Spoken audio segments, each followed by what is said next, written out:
ગુજરાત ગૌણ સેવા પસંદગી મંડળ ગાંધીનગર દ્વારા ગુજરાત ગૌણ સેવા વર્ગ 3 ની જગ્યામાં વધારો કરાયો છે, જેથી કુલ જગ્યા હવે 4300 થી વધીને 5200 થઈ છે।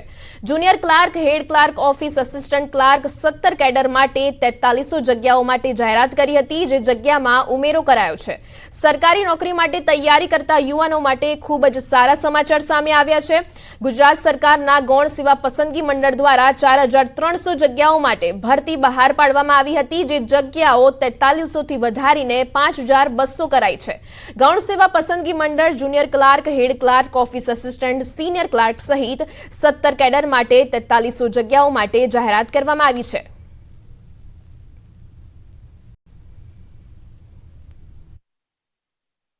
જગ્યાઓ ભરવાની હતી, તેમાં 898 જગ્યાઓનો ઉમેરો કરવામાં આવ્યો। હવે જે મૂળ જાહેરાત 4304 જગ્યા ભરવાની હતી, એના બદલે કુલ હવે 5202 જગ્યાઓ ભરવા માટે એપ્રિલ માસમાં સંયુક્ત સ્પર્ધાત્મક પરીક્ષા CBRT પરીક્ષા પદ્ધતિથી યોજવામાં આવશે। મંડળ આ પરીક્ષા સંપૂર્ણપણે પારદર્શક અને તટસ્થ રીતે ભરતી કરવા કટિબદ્ધ છે। આંધ્રપ્રદેશના વિશાખાપટ્ટનમમાં વૃદ્ધાની હત્યાના પ્રયાસના લાઈવ સીસીટીવી સામે આવ્યા છે। વૃદ્ધ મહિલાનું ગળું દબાવીને હત્યાનો પ્રયાસ કરતો શખ્સ કોઈ કુખ્યાત હત્યારો નથી, પણ કેબલ ઓપરેટર છે।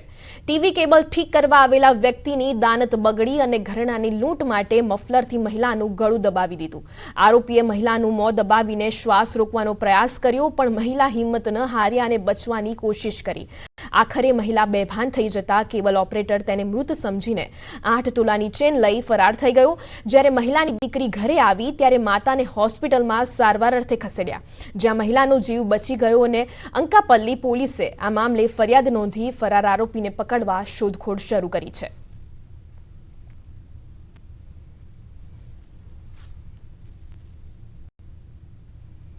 આગળ વાત કરીએ સુરતની, તો સુરતમાં અંજાર નામના યુવકની હત્યાના આરોપીની પોલીસે ધરપકડ કરી છે। 25મી જાન્યુઆરીએ અંજાર નામના વ્યક્તિની હત્યા કરાઈ હતી। આ હત્યાનો ગુનો ઓલપાડ પોલીસ સ્ટેશને નોંધાયો હતો, જેના 2 આરોપીની ભૂસાવલ મહારાષ્ટ્રથી ધરપકડ કરવામાં આવી હતી।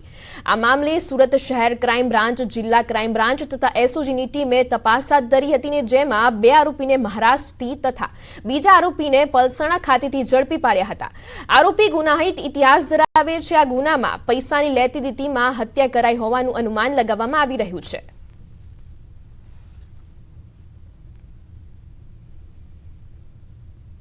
આણંદમાં વિદ્યાર્થીને માર મારનાર આચાર્યને સસ્પેન્ડ કરવામાં આવ્યા છે। આચાર્ય વિરુદ્ધ જિલ્લા શિક્ષણ અધિકારીની કાર્યવાહી કરવામાં આવી હતી। વિદ્યાર્થીને પેટના ભાગે મારી હતી લાત અને સાણંદ જિલ્લાના સુંદરપુરા પ્રાથમિક શાળાની આ ઘટના હતી। 11 વર્ષીય કિશોરને માર માર્યો હતો અને માર માર્યા બાદ પોતે જ હોસ્પિટલ લઈ ગયા હતા। આચાર્યએ ભૂલથી લાત મારી હોવાની કબૂલાત કરી હતી।